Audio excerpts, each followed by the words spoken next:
Hey everyone, my name is Rio, and welcome to the 8th episode of the Indie Game Devlog, where I go over the development of my game, Orb. Let's get into it. In this episode, I want to go over some of the concept art that was made for the game so far. Now, of course, this isn't a fully fledged AAA title with dozens of artists working at the same time. So not everything that ends up in the game gets fully designed at first. A lot of the things that are actually made are straight away made in 3D, with only maybe a sketch on paper to base it off of. I do want to show you guys some concept art that's been made so far that I think looks pretty good. Some of it you might have seen already, but I do want to talk more about the process of making it. So I'm going to divide this into categories and go over the different types of art for different things in the game that we've made so far. Now, I established previously that there would be some major changes in the player, since in the demo you were just a set of floating arms. And in the full version, I want a fully fledged character with a face, body, and story. Now, I want to start off by telling you guys a valuable lesson that I've learned from trying to get this character designed. Faces are difficult. Now, this was one of the first proper drawings made for the main character, done by one of my friends. It's a rather old drawing at this point, but I think it does a good job of conveying what I want the character to look like in the final result, or at least resemble. Now, this one drawing went through like a solid 5-6 phases on its own. I just want to show you guys this final version. Now, this is another drawing by the same person who did the last one. We wanted a front viewing shot to help, make the 3D model for her. However, the design of the face strayed a little too far away from what it originally was in the previous drawing, so I asked her to go back and make some minor adjustments. So after a few changes, the face ended up looking a lot closer to the first design. I'm definitely happy with how the drawing turned out, but it's definitely not finished yet. I might go through a few more changes, but I'm pretty certain of what I want the character to look like. And I think the next devlog might actually focus around building a model for the player. Although I'm not 100% sure yet, but we'll see. Now, in the player, the demo wore the suit for testing. Wait, in the demo, the player wore the suit, which was actually just a body texture of the program Make Human, where also generated the arms for the demo. The only things that I changed about the body texture was that I generated some normal and roughness maps for it, for the material, and that I added a glowing effect on the orange parts, but nothing too different. But for the full version, I want an original suit design for the player, which took quite a while to design, almost as long as the face for the player. So I want to go through the process and go through the different versions of the suit that have been made so far. Now, this was the first design of the suit that I made. I did like the design and the color scheme quite well, although there were some technical issues with the suit, so I asked one of my friends to make her own version. And this was the one that she ended up with, and I really do like the design of this one, although I feel like there was a lack of white in the color scheme of the suit, in my opinion. So we decided to combine our two designs and pick each of the best elements to make one new design. So we carried over the plates and more of the white color from my design onto the suit, together with her design of the shoes, as well as a bit more orange in the design, together with the socks. Now, we were quite happy with how this design turned out. However, we realized that the center plate there would technically restrict the player's movement quite a lot, and it would be kind of awkward if it were animated. So we decided to get rid of it and try and make a slight altered version of this design. This is what we ended up with. This is already getting a lot closer to the final design of the suit, and I'm really happy with the design of this. The middle plate was a bit too awkward in the center there.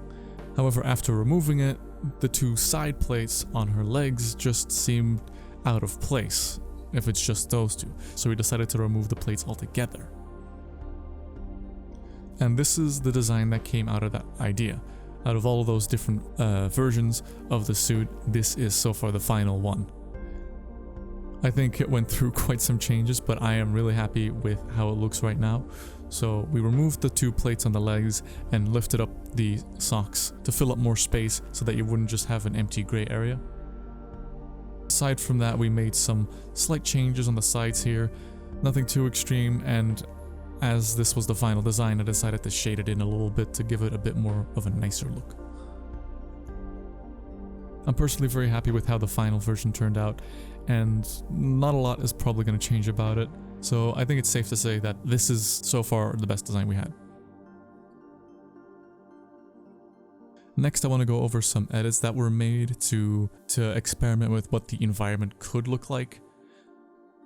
This isn't it's not a final product, but it's more for the sake of experimentation to see what could be changed and what could be added. This was the first one, which was in the first level, and as you can see, this one just shows off some more interior decoration that could be added, as well as some other game mechanics, like, for example, having the number on the orb be a hologram floating in the air as opposed to a number on the screen. I think that this could work very well in the game, since a lot of people had trouble focusing on the number that was on the screen since it was at a tilted angle, so having it float up in the air could benefit the gameplay and make it more comfortable for the player to navigate through dimensions. This edit is a redesign of the bedroom at the start, where you get your suit. I really like the extra props that have all been added into the room, because it makes the level feel more alive. So I am currently messing around with creating some more smaller items to place around in the world, like decoration, to make it feel more realistic.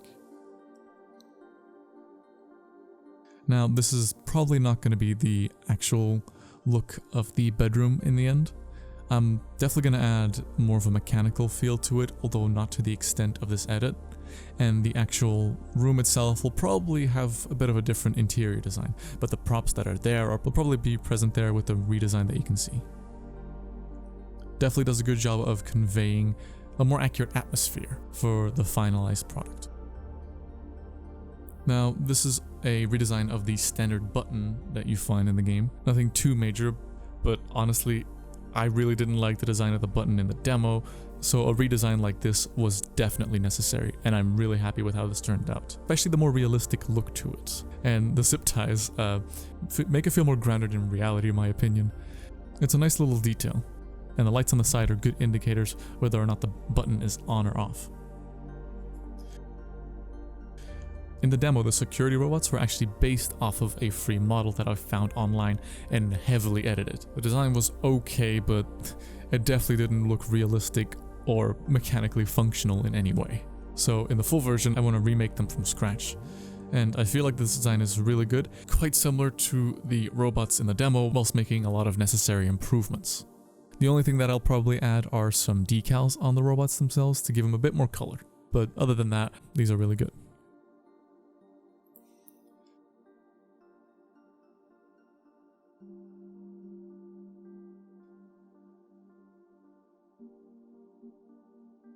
Now, to close off, I want to talk about one more thing. A lot of people have told me that I should start a Patreon for the game's support. Now, I don't currently have one, but I am in the process of making one and getting all the perks planned out and set up. I'll probably make a separate video announcing it whenever it is ready. It'll be used towards making the game even better and try and get more people on board, as well as use some better equipment to up the quality.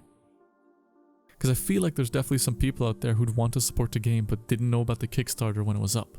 And I feel like this would probably be the best way for anybody if they wanted to support the game. Of course, nobody has to, but if anybody would like to, it'd be great. So I'll make an announcement video when it is officially set up. Might take a bit. I've never really used Patreon before, so that everything is going to be set up right before I actually, announce it publicly. So yeah. Anyways, thank you for watching. If you liked the video, give it a like.